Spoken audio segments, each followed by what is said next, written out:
लप्सी था। तपस्वी तो भगवान की तपस्या किया करता था, परंतु लप्सी सवा सेर की लापसी बनाकर भगवान की भूख लगाकर कुछ जीम लेता था। एक दिन दोनों जनों में लड़ाई हो गई। तपस्वी कहने लगा कि मैं बड़ा हूँ, लप्सी कहने लगा कि मैं बड़ा हूँ। इतने में ही नारद जी आए और बोलने लगे कि तुम दोनों जने क्यों झगड़ा कर रहे हो। तब लप्सी कहने लगा मैं बड़ा हूँ, तपस्वी कहने लगा मैं बड़ा हूँ। तपस्वी ने कहा कि मैं रोज़ भगवान की पूजा करता हूँ, इसीलिए मैं बड़ा हूँ। ये सुनकर नारद जी बोले कि इन सब का फैसला तो मैं तुम्हें कल कर दूंगा।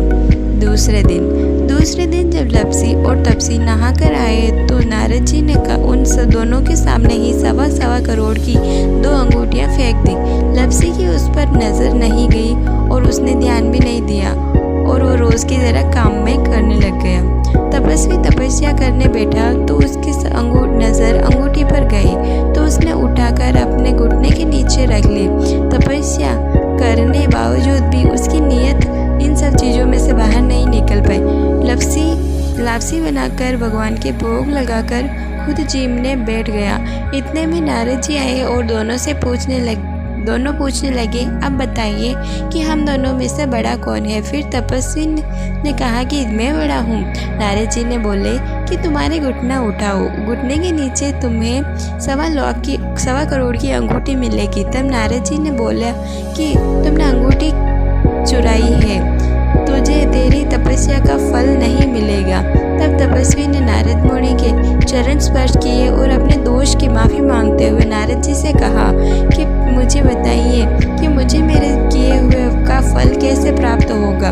कोई रोटी बनाकर बाटियाँ नहीं बनाएगा, साड़ी देकर ब्लाउज नहीं देगा, ब्राह्मण जिमाकर दक्षिणा नहीं देगा और दिए से दिया जलाएगा तो उन सब के किए हुए का फल तुझे हो जाएगा। और सभी कहानियाँ कहकर लप्सी तपसी की कहानियाँ नहीं सुनी जाएगी तो उन सब की है वह कहानी कथा पूजा पाठ का फल तुझे हो जाएगा। कहानी सुनने के बाद ऐसे कहना चाहिए लप्सी को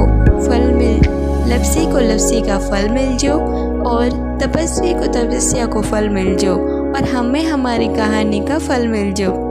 जय श्री कृष्णा। अगर आपको ये वीडियो पसंद आया हो तो प्लीज़ लाइक शेयर और सब्सक्राइब करना ना भूलें। सब्सक्राइब करें ताकि मैं इससे भी अच्छे वीडियोस आपके लिए ला सकूं।